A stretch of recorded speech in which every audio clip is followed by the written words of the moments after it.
Здравейте и добре дошли обратно в Научна вълна.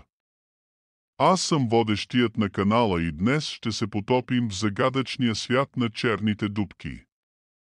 Тези мистериозни обекти в космоса продължават да озадачават учените и да вдъхновяват въображението на хората по целия свят.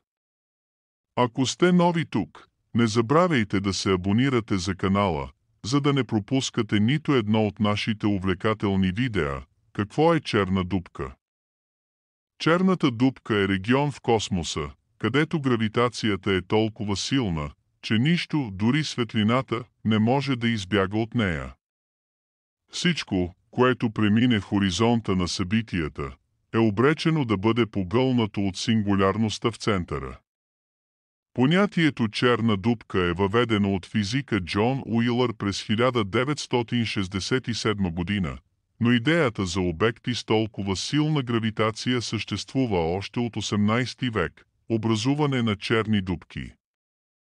Черните дупки се образуват, когато масивни звезди достигнат края на своя живот и претърпят гравитационен колапс.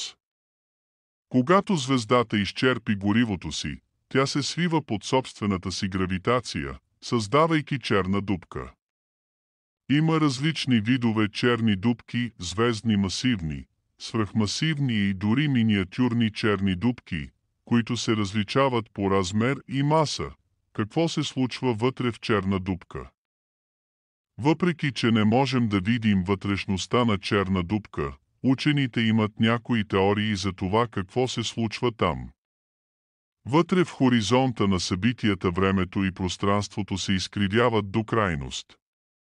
Спекулациите варират от идеята за спагетизация, където обектите се разтягат до разрушение, до възможни черве и дупки, свързващи различни части на Вселената, последни открития и изследвания. През последните години научихме много за черните дупки благодарение на проекти като телескопа Event Horizon. През 2019 година получихме първото изображение на черна дупка, разположена в центъра на галактиката М87. Освен това, откритията на гравитационни вълни от сливания на черни дупки ни дават нови начини да изучаваме тези феномени. Митове и реалности, черните дупки често са обект на фантастични сценарии във филмите и книгите. Един от най-големите митове е, че черните дупки действат като прахосмукачки, поглъщащи всичко около себе си. В действителност, черните дупки не са по-опасни от всяко друго масивно тяло в космоса. Ако Слънцето бъде заменено с черна дупка със същата маса, Земята ще продължи да обикаля около нея по същия начин. Бъдещи изследвания, бъдещите мисии и технологии ще ни позволят да разширим нашите знания за черните дупки. Нови телескопи и космически апарати ще ни помогнат да изучаваме тези обекти по-добре и да разкрием повече от техните тайни. Една от целите е да се разбере по-добре как се формират свръхмасивните черни дупки в центъра на галактиките. Това беше нашето пътешествие в света на черните дупки.